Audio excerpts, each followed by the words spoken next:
समुद्घात के क्रम में सबसे पहला नाम है वेदना समुद्घात। वेदना समुद्घात क्या है देखते हैं। राजवार्तिक ग्रंथ में वेदना समुद्घात के विषय में आचार्य भगवंत अकलंक देव स्वामी लिखते हैं, वातिकादि रोग विषादी द्रव्य संबंध संताप ताप संताप आपादित वेदना क्रतो वेदना समुद्घातः। पूज्य अकलंक देव राजवार्तिक में लिखते हैं, वात पित्त कफ आदि विकार जनित रोग या विषपान आदि की तीव्र वेदना से आत्म प्रदेशों का बाहर निकलना वेदना समुद्घात है।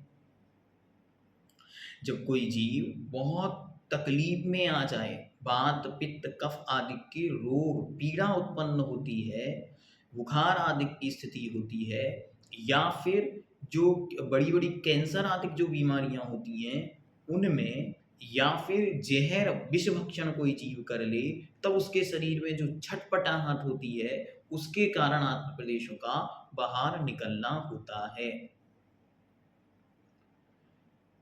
इसी विषय में पूज्य ग्रंथराज धवला जी में लिखते हैं, नेत्र वेदना शिरोवेदना आदि के द्वारा जीवों के प्रदेशों का शरीर से तिगुने प्रमाण विसर्पण का नाम वेदना समुद्घात है।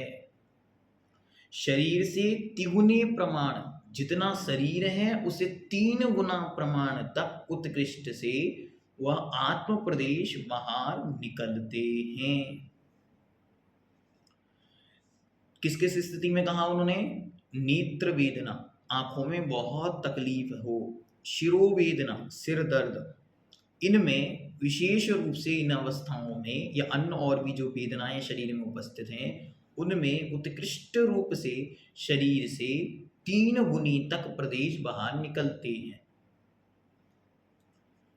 तीव्र पीड़ा के अनुभव से मूल शरीर को ना छोड़ते हुए जो आत्मा के प्रदेशों का शरीर से बाहर निकलना है सो वेदना समुद्घात है, ऐसा वृद्रव संग्रह की टीका में ब्रह्मदेव सूरी लिखते हैं।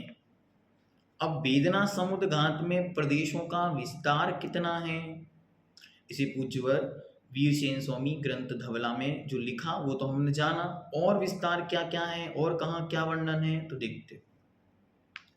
वेदना के वश से जीव के प्रदेशों के विस्कंभ और उत्सेद की अपेक्षा, जितना उसका शरीर वर्तमान शरीर है उस शरीर के प्रमाण की अपेक्षा तिगुनी प्रमाण में फैलने का नाम वेदना समुद्घात है। अर्थात 3 गुना जो मूल शरीर है उससे 3 गुनी आत्म प्रदेश बाहर फैल जाते हैं। परंतु सभी जीवों के प्रदेश वेदना के वश से त्रिगुणे ही फैलते हों ऐसा नियम नहीं है, किंतु तारतम्य रूप से स्थित वेदना के वश से अपने विस्कंभ की अपेक्षा 1-2 प्रदेशादि की भी वृद्धि होती है। जरूरी नहीं कि सबके 3 गुना ही फैलें, जितनी तीव्रता उसकी वेदना की है उस वेदना के अनुसार उसके प्रदेश फैलते हैं।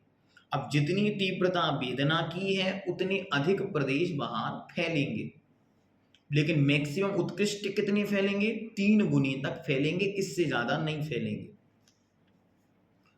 प्रश्न, क्या वेदना समुद्घात सभी जीवों को हो सकता है? उत्तर, नहीं, ऐसा नहीं है। निगोद अवस्था में उत्पन्न होने वाले जीव के अतिशय तीव्र वेदना का अभाव होने से निगोदिया शरीर से 3 गुना वेदना समुद्घात संभव नहीं है, क्योंकि जो निगोदिया जीव हैं उनके तीव्र वेदना का अभाव है, इसलिए उनके वह समुद्घात नहीं होता। शरीर से संबद्ध आत्म प्रदेशों में कुछ आत्म प्रदेशों की खंडित शरीर में रहने की अपेक्षा से आत्मा का खंडन होता है, अन्यथा तलवार आदि से कटे हुए शरीर के पृथकभूत अवयवों में कंपन ना देखा जाता। प्रश्नकर्ता प्रश्न पूछता है कि जैसे तलवार से कोई हाथ काट दे तो वह जो हाथ जमीन पे गिरता है वो कुछ समय तक हिलता है, तो क्या जब वो काटा गया उस समय आत्मा के प्रदेशों में भी कोई कट लग गया क्या? तो उत्तर देते हैं, खंडित अंगों में प्रविष्ट आत्म प्रदेशों में पृथक आत्मा का प्रसंग भी नहीं आता है, क्योंकि वे फिर से पहले ही शरीर में लौट आते हैं। होता क्या है, जैसे मानो यह आपका हाथ है और किसी निमित्त से मानो अंगुली या कोई भी अवयव टूटा या काटा गया, तो वह जब नीचे गिरेगा तो कुछ क्षणों तक उसका इस पूरे पुराने शरीर के आत्म प्रदेशों से संबंध रहता है और तुरंत उतने समय तक वह मात्र हिलता है, कंपन होता है या पूर्व संस्कार प्रयोगवशात वो हिल रहा है, बाकी वह आत्म प्रदेश यहीं तक आकर और सिमट जाते हैं। उसमें नई आत्मा नहीं आ गई, ना ही कोई अलग ऊर्जा या शक्ति वहां पर काम कर रही है। खंडित अवयवों में प्रविष्ट आत्म प्रदेशों में पृथक आत्मा का प्रसंग भी नहीं आता, क्योंकि वे फिर से ही पहले ही शरीर में लौट आते हैं। आत्मा के अवयव खंडित हो जाने पर पीछे क्या एक कैसे हो सकते हैं? अब जब वो खंडित हो गए, यहाँ से टूट गए और वो नीचे जाके गिर गया, तो ये एक कैसे हुए? उत्तर, हम उनका सर्वथा विभाग नहीं मानते। कमल नाल के तंतुओं की तरह आत्मा के प्रदेशों का छेद स्वीकार करते हैं। यहाँ से आत्म प्रदेश वहां जाकर गिरे, क्योंकि वहां पर वह शरीर का अवयव जाकर गिरा। कई लोग कहेंगे कि भैया जी ये अलग हुआ तो आत्म प्रदेश से सर्वथा अलग हो गया तुरंत ही, ऐसा नहीं मान सकते। क्यों नहीं मान सकते? क्योंकि अगर किसी स्थिति में इसको तुरंत जोड़ दिया जाता है ऑपरेशन आदि के माध्यम से, तो फिर बाद में प्रदेश वहां पर संचार माना जाता है। तो क्या हुआ है? तो उन्होंने कहा ये मात्र यहाँ से अलग होकर और कुछ समय के लिए या कुछ विशेष अवस्था में वह बाहर गिरा है, पूर्णतया अलग नहीं हुआ है। तीव्र शारीरिक वेदना के काल में आत्म प्रदेशों का उत्कृष्टता 3 गुणा तक फैलना वेदना समुद्घात कहलाता है। इसमें आत्मा के 1-2 प्रदेश भी शरीर से बाहर निकल सकते हैं। 1-2 प्रदेश से लेकर 3 गुणी प्रमाण तक उत्कृष्ट से जानना। निगोदिया शरीर के भी वेदना समुद्घात हो सकता है, किंतु अति तीव्र वेदना का अभाव होने से उनके 3 गुना प्रदेश नहीं फैलते। विशेष ये देखना है कि उनके 1-2 प्रदेश तो फैल सकते हैं, लेकिन जो 3 गुना या उत्कृष्ट वेदना समुद्घात है वह उनके नहीं होता। अन्य स्थानों पर इसे औषध समुद्घात भी कहा है। यदि कोई असाध्य रोग हो और तीव्र वेदना हो, यदि उसके उपचार का विकल्प है, तब आत्मा के प्रदेश उस स्थान पर जाकर उस जड़ी बूटी आदि का स्पर्श करके लौट आते हैं। इससे रोग दूर हो जाता है।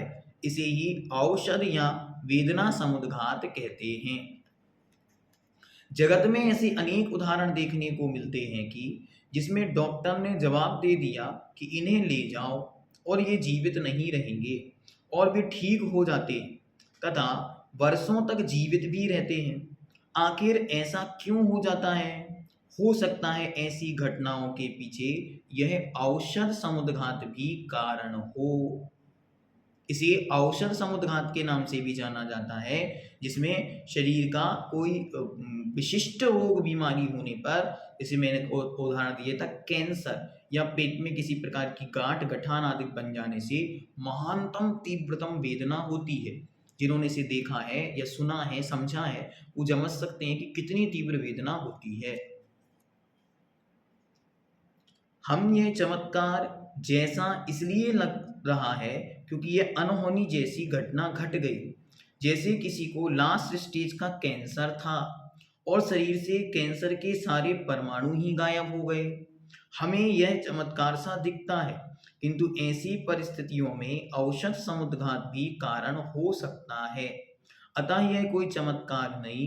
इसमें बड़ी बात तो यह है कि आत्मा अखंड और अभेद रहता है, वह बीच में टूटता नहीं, खंडित नहीं होता।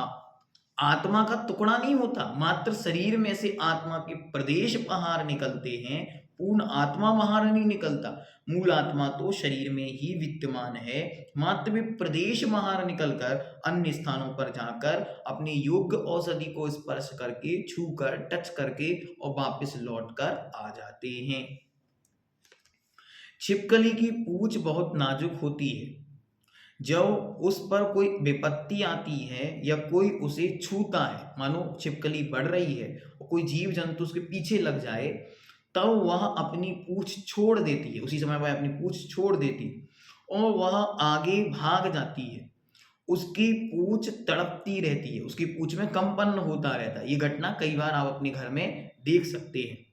उसे वेदना उसे वेदना है, उसके मूल शरीर से लेकर पूंछ तक आत्म प्रदेश फैले हुए हैं। ऐसा नहीं है कि उसके बीच के आत्म प्रदेशों का अभाव हो जाए। ध्यान से, आत्मा के प्रदेशों में टुकड़ा नहीं हुआ, हिस्सा नहीं हुआ, मूल शरीर से भी आत्म प्रदेश अभी भी जुड़े हुए हैं। जब तक पूंछ तड़पती रहती है तब तक उसमें आत्म प्रदेश मौजूद रहते हैं, पश्चात आत्म प्रदेश मूल शरीर में मिल जाते हैं। क्योंकि बाहर उनको अवगाह या स्थान नहीं मिला, इसलिए वे वापस संकुचित होकर और वहीं पर मूल शरीर में स्थित हो जाते हैं। कभी इससे विपरीत परिस्थिति भी बनती है। यह समुद्घात तो नहीं, पर उसी जैसा है। जैसे किसी के हाथ में पैरालिसिस का अटैक आया और उसका हाथ शून्य हो गया। उस परिस्थिति में हाथ से आत्म प्रदेश सिकुड़ गए और वह पूरा हाथ आत्म प्रदेशों से शून्य हो गया। पर कभी कभी ऐसा भी होता है कि डॉक्टर इलाज आदि करते हैं तो वापस उस हाथ में आत्म प्रदेश लौट आते हैं।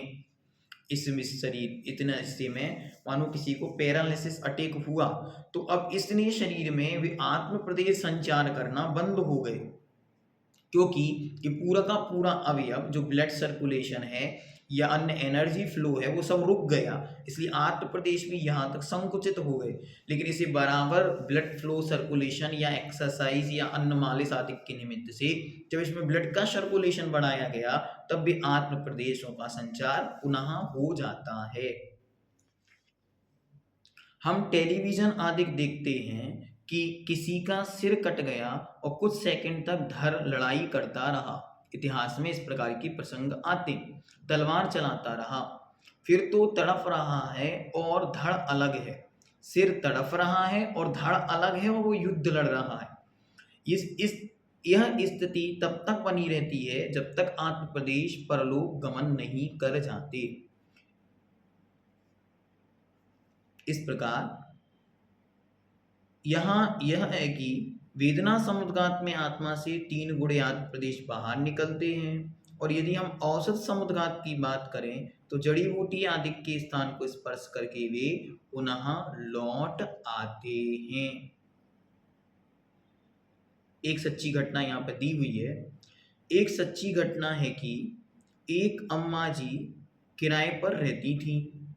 उनके फर्स्ट फ्लोर पर झूला झूल रही थी।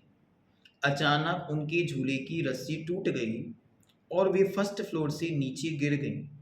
गिरने से उनका हाथ कट गया। उनका हाथ बहुत देर तक तड़पता रहा। डॉक्टर फिर ऐसे कटे हुए अंग को एक निश्चित समय अवधि तक ऑपरेशन करके जोड़ने का दावा करते हैं और जोड़ भी देते हैं। कई बार पूरा अवयव ही बाहर हो गया, अलग हो गया, लेकिन किसी परिस्थिति विशेष में डॉक्टर ऑपरेशन आदि के माध्यम से उसे वापस जोड़ देते हैं। इस प्रकार की स्थितियां भी देखने में आती हैं और बहुत सारे लोगों ने इस प्रकार की स्थितियां देखी भी हैं। इस प्रकार यह वेदना समुद्घात